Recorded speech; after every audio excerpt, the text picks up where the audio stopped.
రాత్రి కురిసినటువంటి అంటే 4 గంటల సమయంలో పెద్ద ఎత్తున ఈదురుగాలులతో కురిసినటువంటి రాళ్ల వాన మూలంగా మా ములుగు జిల్లాలో ములుగు నియోజకవర్గంలో పెద్ద ఎత్తున పంట నష్టం జరిగింది.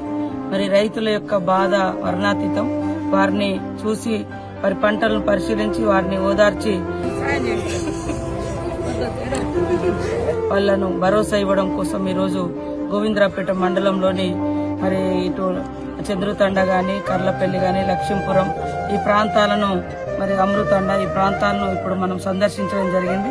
మాతో పాటు అగ్రికల్చర్ అధికారులు కూడా ఉన్నారు. కలెక్టర్ గారికి కూడా ఆదేశించడం జరిగింది. వెంటనే సర్వే చేసి మరి వాళ్లకు నష్టపరిహారం కూడా ప్రభుత్వము ఇస్తే తప్పకుండా సర్వే కూడా ఇమీడియట్లీ సర్వే చేయమని చెప్పడం జరిగింది. మిర్చి రైతులు కూడా అక్కడక్కడ పాపం కళ్ళల్లో పోసుకున్న కూడా తడిచిపోయింది. అదేవిధంగా పెద్ద ఎత్తున పంట నష్టం, ముఖ్యంగా మరి వరి నష్టం అనేది ఈ ప్రాంతంలో జరిగింది. కోతకొచ్చినటువంటి పంట కోసుకునే టైంలో ఇంకా 2-3 రోజులైతే ఇళ్లలోకి వచ్చే ధాన్యం మొత్తం కూడా మరి నీళ్ల పాలైపోయింది.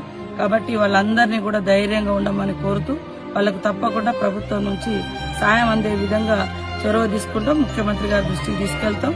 సంబంధిత మంత్రి తుమ్మల నాగేశ్వరరావు గారి దృష్టికి కూడా తీసుకెళ్లి తప్పకుండా ఈ కుటుంబాలని ఆదుకుంటామని తెలియజేస్తూ అందరూ ధైర్యంగా ఉండాలని కోరుతాం. అందరూ కూడా అందుబాటులో ఉండి అధికారులకు దగ్గరుండి ఎక్కడెక్కడ పోయిందో పంట వాళ్ళ తిప్పి వాళ్ళ పేరు, వాళ్ళ సర్వే నెంబరు, వాళ్ళ లొకేషన్ రాసి వాళ్ళ తొందరగా రాసి పెట్టండి.